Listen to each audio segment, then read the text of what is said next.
नमस्कार, मैं पूनम राणा आप सबों का स्वागत करती हूं आपके अपने YouTube channel JPSC with Poonam में। फ्रेंड्स, इस वीडियो में हम बात करने वाले हैं अलाउद्दीन खिलजी की बाजार नीति के बारे में। कल हमने इसका भाग 1 पढ़ा था, आज हम लोग इसका भाग 2 पढ़ेंगे। ठीक है, कल हम लोगों ने चर्चा कर लिया था यहाँ तक दीवान रियासत का जो पद था दोस्तों, दीवान ए रियासत का जो पद था हम यहाँ तक चर्चा कर चुके थे। हमने इसका यहाँ तक के कार्य भी देख लिया था। इसका कार्य क्या था? इसका कार्य दोस्तों एक बार रिकॉल करते हुए चलते हैं आगे। इसका काम था आर्थिक नियमों को लागू करना, आर्थिक नियमों को लागू करना। दूसरा क्या था दोस्तों? अर्थव्यवस्था को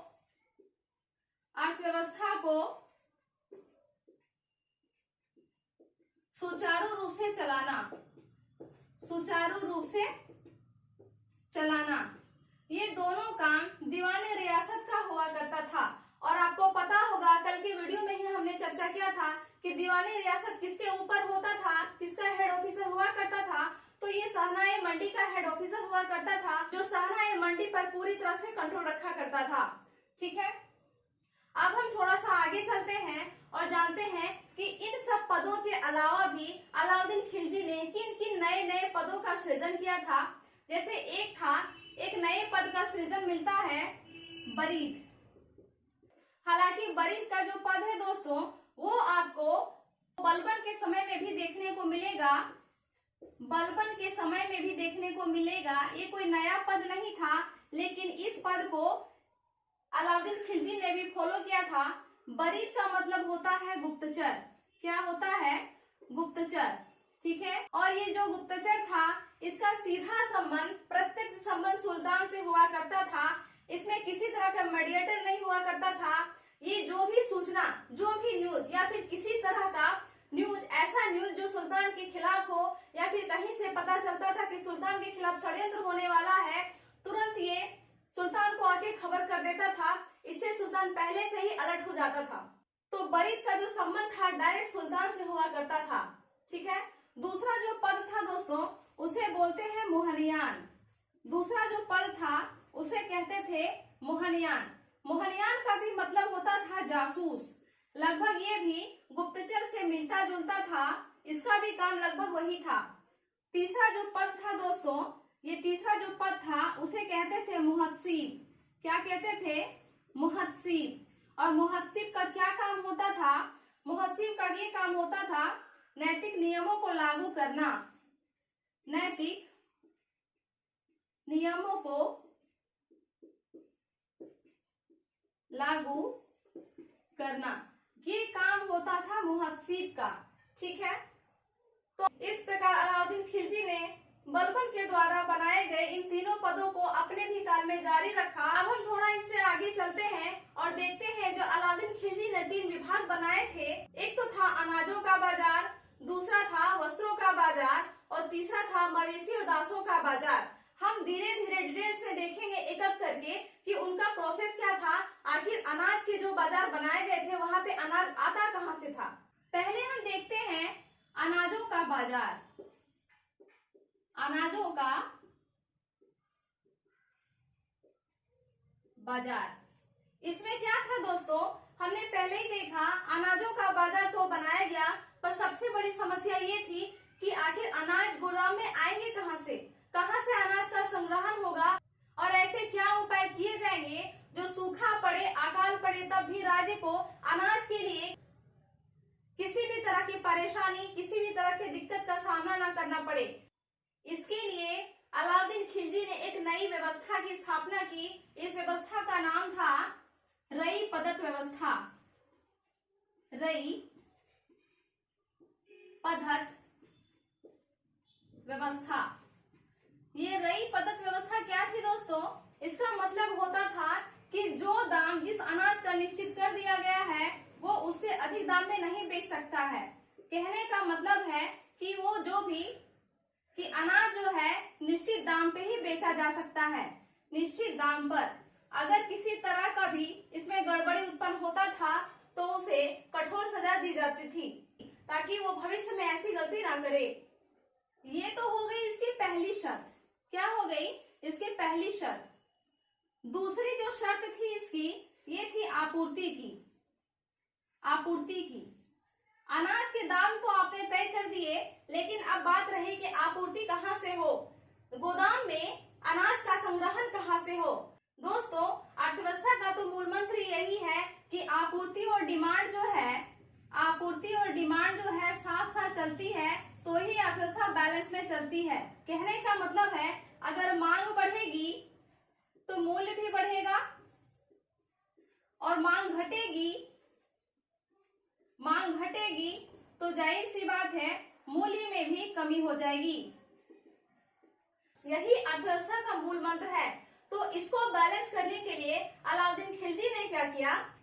एक आदेश जारी करवाया, और इसमें ये कहा गया कि जो भी व्यापारी हैं जो सामान का आयात निर्यात करते हैं, व्यापारी जो सामान का आयात निर्यात करते हैं, सामान का आयात निर्यात करते हैं, वे कहीं से भी अगर सामान खरीद के लाते हैं, मतलब अनाज खरीद के लाते हैं, और डायरेक्ट कहाँ बेचेंगे? दिल्ली के बाजार में बेचेंगे।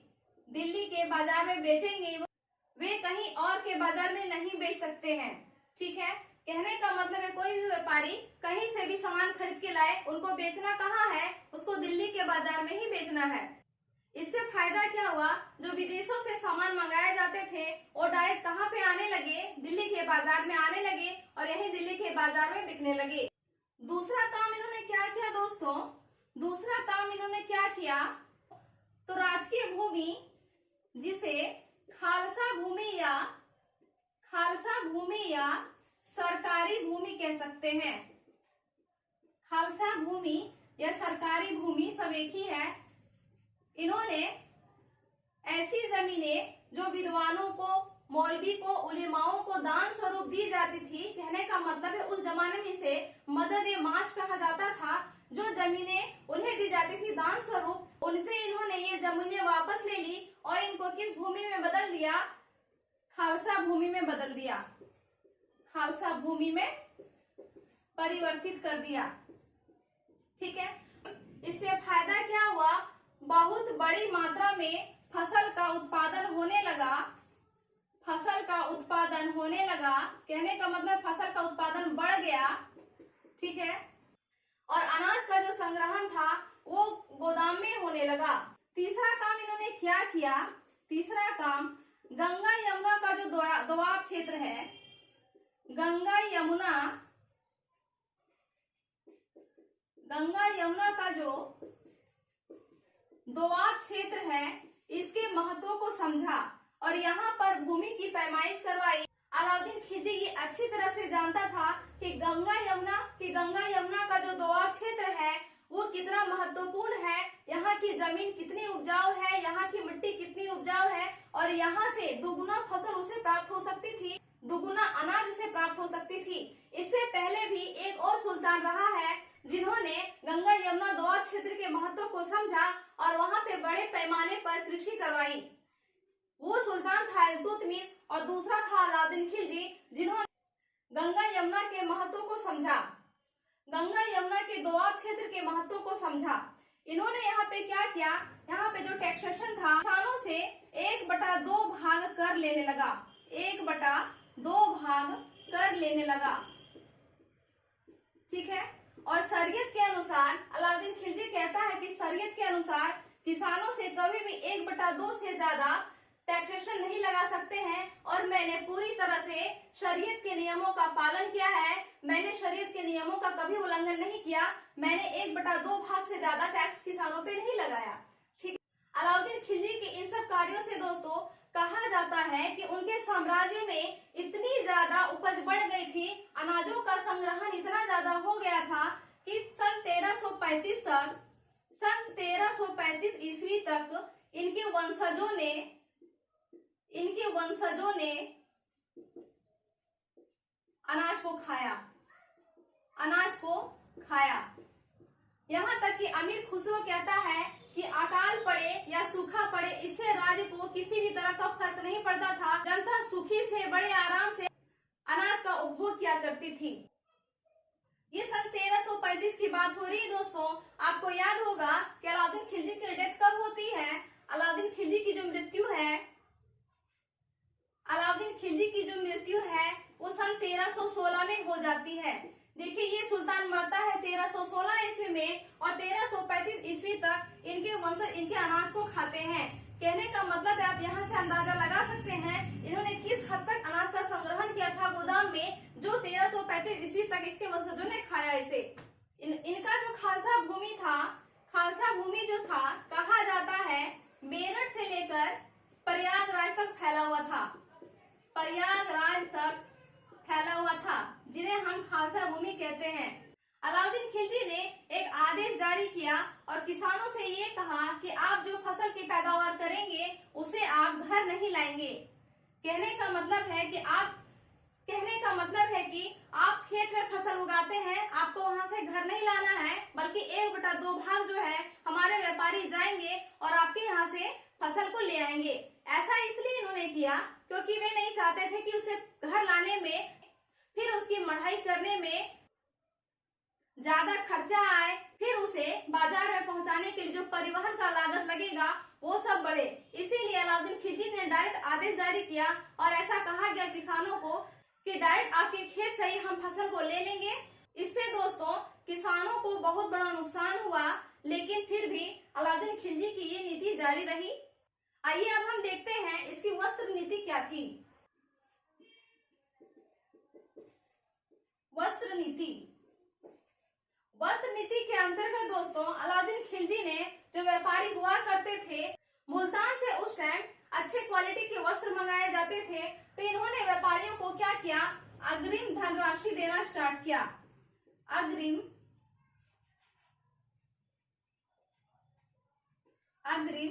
राशि देना स्टार्ट किया।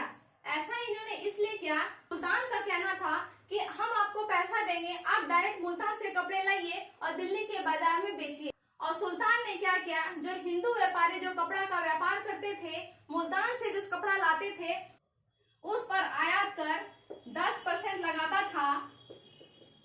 10% लगाता था क्या, आयात कर, ठीक है। और जो मुसलमान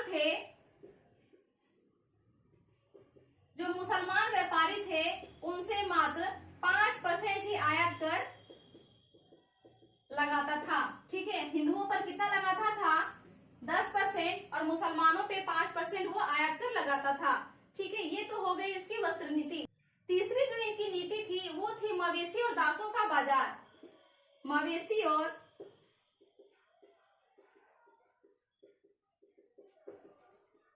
दासों का बाजार, यहाँ पे थोड़ा सा ध्यान दीजिएगा। मवेशी और दासों का जो बाजार है वो एक साथ हुआ करता था। कहने का मतलब है कि जिस बाजार में मवेशी को बेचा जाता था उसी बाजार में दासों को भी बेचा जाता था। यहाँ सब स्थिति का अंदाजा लगा सकते हैं कि उस टाइम गुलामों की स्थिति क्या रहती होगी कि जहाँ पे मवेशी को बेचा जाता है वहीं पे गुलामों को भी बेचा जाता है। कहने का मतलब है कि इनकी स्थिति उस जमाने में बद से बदतर हुआ करती थी, इनकी किसी भी तरह की वैल्यू नहीं हुआ करती थी। दोस्तों आपको पता होगा कि घोड़े, अच्छी किस्म के घोड़े, अच्छे नस्ल के घोड़े उस टाइम काबुल और अरब से लाए जाते थे। काबुल और अरब से। उस जमाने में क्या, इस जमाने में भी अरब के घोड़े जो है शुरू से ही फेमस रहे हैं। कहा जाता है कि अच्छी नस्ल के जो घोड़े हैं वो अरब में ही मिलते हैं। तो अलाउद्दीन खिलजी ने इनके भी दाम निश्चित कर दिए थे। दाम निश्चित कर दिए थे कैसे, आइए थोड़ा हम इनको समझते हैं। पहले क्या था दोस्तों, जो विदेश से घोड़े मंगाए जाते थे उसे मीडिएटर लाके पहुंचाता था, उसे कहते थे सामंत, मीडिएटर या सामंत। उस टाइम सामंत ही घोड़ों का व्यापार क्या करता था, सुल्तान तक सामंत ही घोड़ा पहुंचाया करता था। इससे क्या था, राज्य का खर्चा बढ़ता था। अलाउद्दीन खिलजी ने इस सामंत को समाप्त कर दिया। कहा कि मुझे मीडिएटर की कोई आवश्यकता नहीं है। इन्होंने राज्य के स्तर पर काबुल से और अरब से घोड़े को मंगाना स्टार्ट किया और मीडिएटर के समाप्त करने से इसे काफी हद तक पैसों की बचत होने लगी। और कहा जाता है जो प्रथम श्रेणी के जो घोड़े थे उसे 100 से 125 टंके में खरीदे जाते थे। खरीदे जाते थे। और इस घोड़े को, इस प्रथम श्रेणी के घोड़े को कौन यूज करता था दोस्तों? इसे सुल्तान यूज किया करता था। और जो सेना के लिए जो घोड़े मंगाए जाते थे उनके दाम मुश्किल से कितने हुआ करते थे? इसके दाम हुआ करते थे 20 से 25 टंका। आप यहाँ की गैपिंग से पता लगा सकते हैं कि प्रथम श्रेणी के घोड़े और सेना के लिए जो घोड़े होते थे उनमें कितना ज्यादा अंतर था। फिर इन्होंने भ्रष्टाचार को रोकने के लिए, आपको पता होगा, दाग और हुलिया प्रथा भी चलाई थी। दाग और हुलिया प्रथा, इसमें क्या करते थे दोस्तों? जब घोड़ों की काउंटिंग कराई जाती थी तो सैनिकों का हुलिया लिखा जाता था। सैनिकों का हुलिया लिखा जाता था और घोड़ा दागने की प्रथा थी। दागने की प्रथा इसलिए थी क्योंकि सैनिक क्या करते थे? क्योंकि सैनिक उनके भ्रष्ट हो गए थे और एक ही घोड़े की काउंटिंग बार बार करवाते थे। आइए अब हम थोड़ा सा देखते हैं इसका निष्कर्ष।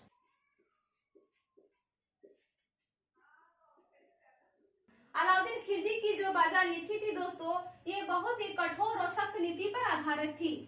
कठोर और सख्त नीति पर आधारित थी। इसे हम एक वाक्य में कह सकते हैं कि ये जो इनका जो बाजार नीति था ये व्यक्ति केंद्रित था। व्यक्ति केंद्रित था। व्यक्ति केंद्रित कहने का मतलब है कि अलाउद्दीन खिलजी जैसा सख्त आदमी ही इस बाजार नियंत्रण प्रणाली को चला सकता था सुचारू रूप से। इनके जगह पे अगर कोई दूसरा होता तो शायद इस व्यवस्था को चला नहीं पाता। और आप देखेंगे कि जैसे ही सुल्तान की मृत्यु होती है सन 1316 ईस्वी में, सन 1316 ईस्वी में अलाउद्दीन खिलजी की मृत्यु हो जाती है। इसके बाद जो इनकी बाजार व्यवस्था थी ये पूरी तरह से समाप्त हो जाती है, पूरी तरह से चौपट हो जाती है।